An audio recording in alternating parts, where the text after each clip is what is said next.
All right, welcome back to part 2 of Change Management with the Keep Growing podcast. We're very excited to be back here with Dr. Sookyung Suh. My partner is always Cathy. As promised, we're picking up right where we left off, Change Management. It's a whole new video, but it's the same conversation. And I'd love to ask you, Dr. Suh, when there's change happening, when you're leading change, when change is occurring around you, how do you motivate people to make this change, to adopt it, to go along with it? Yeah, I mean, in the part 1, I said organizational change management can be a very personal manner. So, matter, not manner. Well, mind your manners. I'm sorry, go ahead. So I would think about like what's in it for them. Mm-hmm. There are 2 different scenarios that I often see. One is this is a great change, and then on the other side, there is no enthusiasm. Like, why is that? So then you need to think about like how it relates to their work, how it's going to impact positively, or how it kind of addresses some of the pain points that you see, like a lot of a redundant manual process that's going to be automated, or it can be all streamlined and then it's all in one place. It's easy to find. So that's kind of a one pain point that like, oh, I better learn how to use this tool. Or the other side is like, oh, they're really not liking the new change. And then that's when you need to like sit down and then listen, like, what are some of the concern? Is it just like doing something new in general? It's not necessarily this particular process. Then it doesn't matter like whether we are working with vendor A, B, C or process A, B, C, right? It's just I just love this process that I'm used to. So it's similar, like the pain point and then what's coming up. So oftentimes it's not the change that they hate altogether. They don't know enough about like what's happening. So like it talk in details about what's impacting their world rather than we are moving from here to over there, and then you see it's like a lot of meetings, a lot of disruptions and things, and then like why we are doing it. It's sometimes that just doesn't get communicated clearly. So have the clear why and how it's impacting their roles. Have a clear why and how it's impacting their roles, right? What the effect is going to be, what's in it for them. Yeah. Absolutely. Consistently talk to them, right. Inform them. Okay. Right. So it's just an impact. Absolutely. Yeah. So what about when energy wanes? How do we continue to motivate folks then? Yeah, the change of fatigue is real because oftentimes if you're not careful, people who are super excited about the change and then after meeting or revision or whatever, we hit the roadblocks and then like energy wanes. So yep, that's a good point. And then sometimes just look at how far you have come. Okay. So it's important to pause and celebrate the big and small milestones rather than like why it's not moving forward. And then sometimes it's important to pivot and then just truly showing the appreciation with each other and then what worked well previously, and then just kind of pause a bit. Sure. And then reflect. Regroup, and then sometimes you have to create new strategies. So the way I describe change management is like going on a road trip. You have a current location and your destination. You have to communicate your team members where the destination. Don't say I'm going to go to a big city. Some will go to New York. Some will just drive down to St. Louis, right? So it's like a clear destination. And then if there's a construction and then figure out how to get, or like let's take a break until the traffic clears. So be more flexible around it, but always just think about the destination together rather than like the current situation too much. Sure. So it focus on the vision and the future, right? Let that help motivate people to keep going. Or like looking back and how far you have come. Right. Right. Yeah, it's like putting a picture of a bodybuilder on your mirror, so that when you see yourself in the mirror every morning, you can imagine that that's who you're going to be, right? That's what you're working out for. Did you do that, David? Have I Have you done that? was that a personal story shared Our listeners would on wanna know. semi-live podcasting? Maybe it was. Maybe I was a it's 16-year-old also- kid with a dream. You got to Obviously, I'm not there right now, right? But, yeah, I mean, enjoying the process as well. I mean, it's tough to enjoy the change process, but change happens more often than we realize. Sure. Why not trying to use a process like the bonding time together? What new knowledge you have gained? Because my line of work in consulting, I had to work with it like in multiple different healthcare systems or industries. So I learned random things. I know how to source like can of tomato from start to finish. Like, I mean, that's just kind of new fun knowledge, whether it's useful or not. I mean, that was my attitude, and then that changed so much about how I face change. That's fascinating. Yeah. You need a T-shirt because change happens. Yeah. Change happens. I'm digging that. Or Yes. we can just get a bumper sticker to get out there and made, right? And then we can raise money for CHOP. What's up? What do you think about that? Yeah, I mean, Right? I'm not the final decision maker You know, on that, but I think it's a good Bring idea. some I money love in it. for the school. Change happens. Yeah. Look at that. I love it. I love it. So, Dr. Suh, what are some let's just go freestyle here, right? What do you want people to know about change management, about change, about helping people navigate it successfully? wow. I think you need to start with some good vision that you can consistently say to all people. So what I mean is that the clear vision needs to resonate with all the people that you work with. So they kind of see why behind of it. So have the clear vision that you communicate in a different ways. So the way I look at organizational change is art and science. And then the science piece, I think people can take a look at different models out there and then the processes. However, the art pieces are something less emphasized. And then after doing this over 20 years, really like active listening goes a long way. If you think that it's crazy to listen to everyone, there are many creative ways to include various voices of the people who are going to be impacted by the change. So whether it's an anonymous survey, if you think that's still too long, the anonymous like real-time polls using Slido or things like that. Yeah. And then generate ideas together, like people who generate idea and then they automatically have some sort of buy-in because you have ownership, because your idea was integrated into the without a whether doubt. it's strategies, oftentimes the strategies of the vision, because like oftentimes the vision or some of the changes already made from kind of a top down. But you can contribute in many different ways. So if you are a leader, make sure who's not in the room, who's not being represented, and then who's going to be impacted by it, right? And then if you are having some doubts or uncertainty, just know that it's normal, because change is by nature creates some uncertainty, and uncertainty, if it's not managed, and creates anxiety and fear, right? And then just dig into your fear. What's behind of it? And it can be some of the, like, you don't want to go out of the comfort zone, or you really see that there is a big pitfall coming up and then no one seems to notice. Then you speak up, right?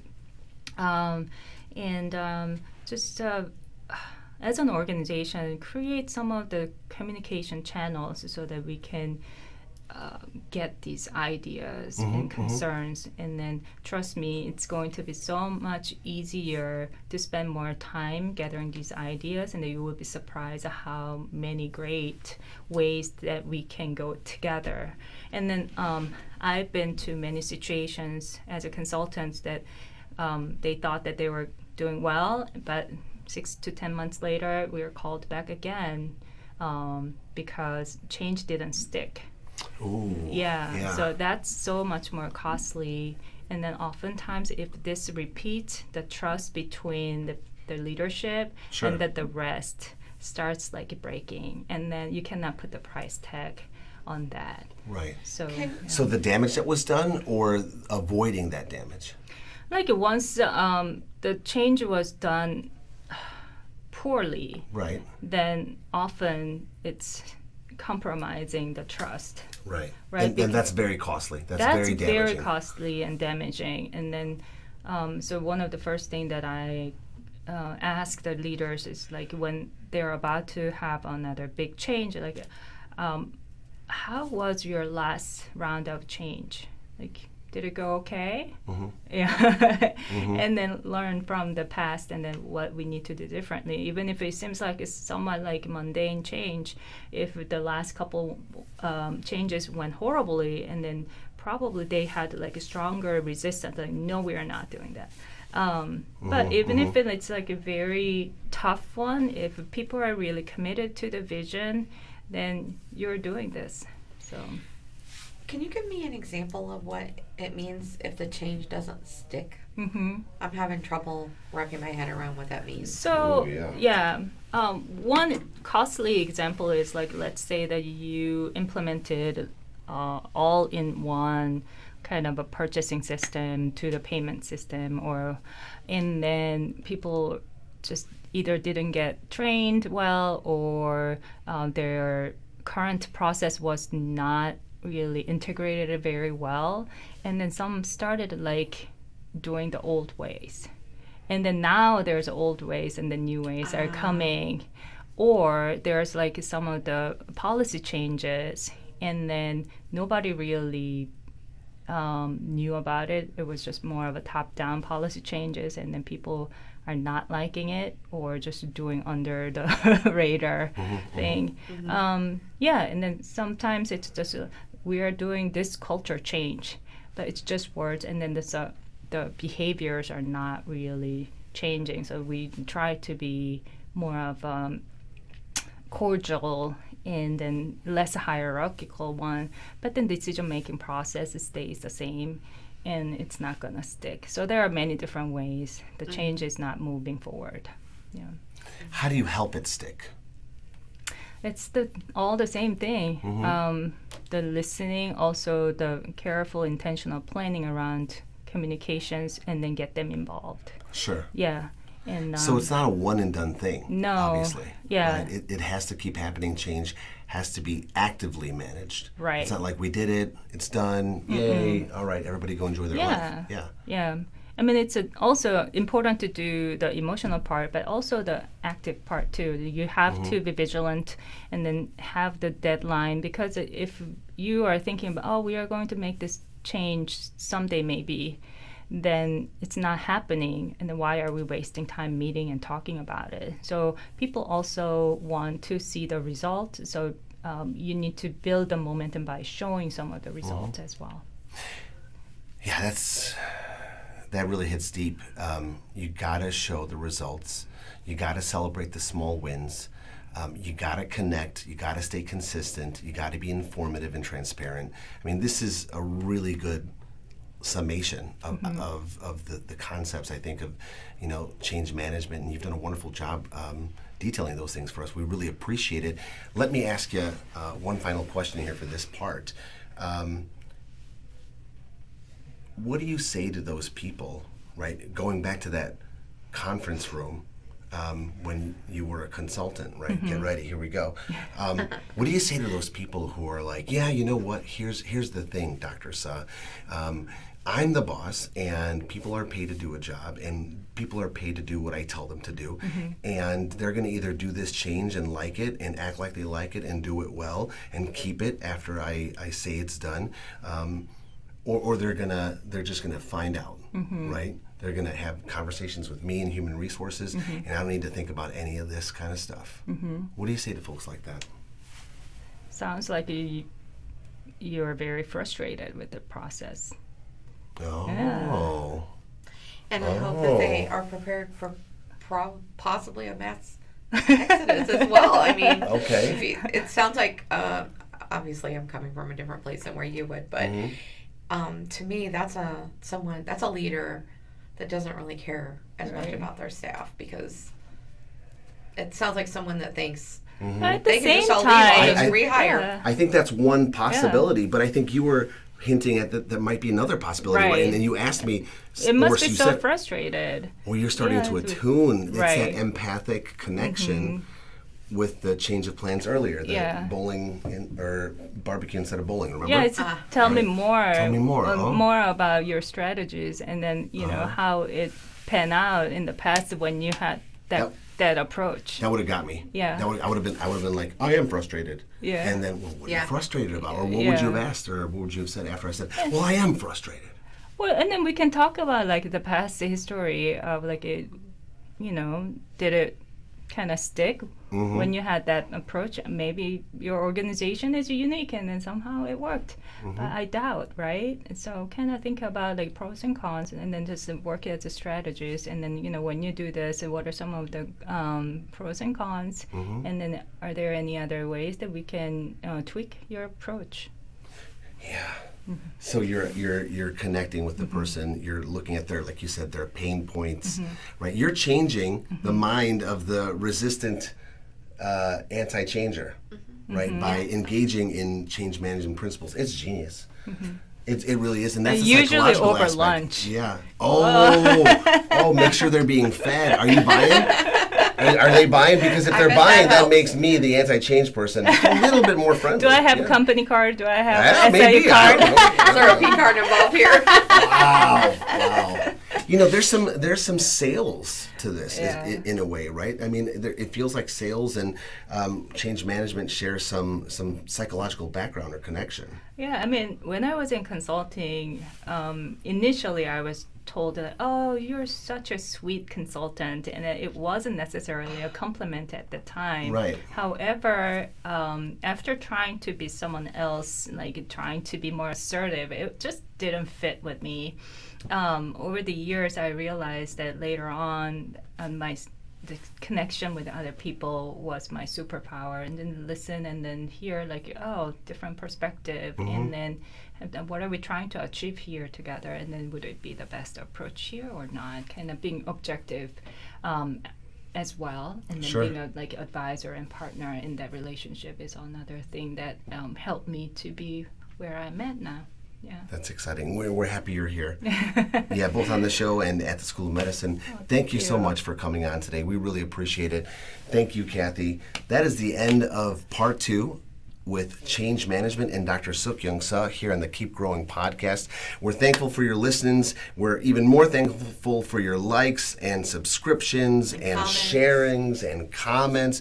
Please ask questions. We're going to check those comments. We're going to answer those questions. And know that you can reach out to the Center for Human and Organizational Potential and talk to any one of us for any of your professional development needs. Thank you so much, everybody. I'm going to throw something in. Throw it in. We have yet to have a comment on any of our can be the first. As of today, when we're recording this, we haven't had a comment yet. Can I do it? Big prize. Is there a big prize involved? Oh, that's a lie. But there's a small prize. There's a very modest, small. Would you like some within budget, under $5 with our name gift. on it? Yeah. With our name on it. Okay. Well, that's, maybe my that's all natural we're really allowed. skincare stuff. Are we autographing Yeah, things now? There you go. There's no market for our autographs, but I mean. Yeah, I mean, could. I'd like to think so, but. All right. Well, that's it for today. You will get a C-Hop notebook that David Ziebler himself will autograph. I didn't agree to that. All right, but okay, maybe. We'll see.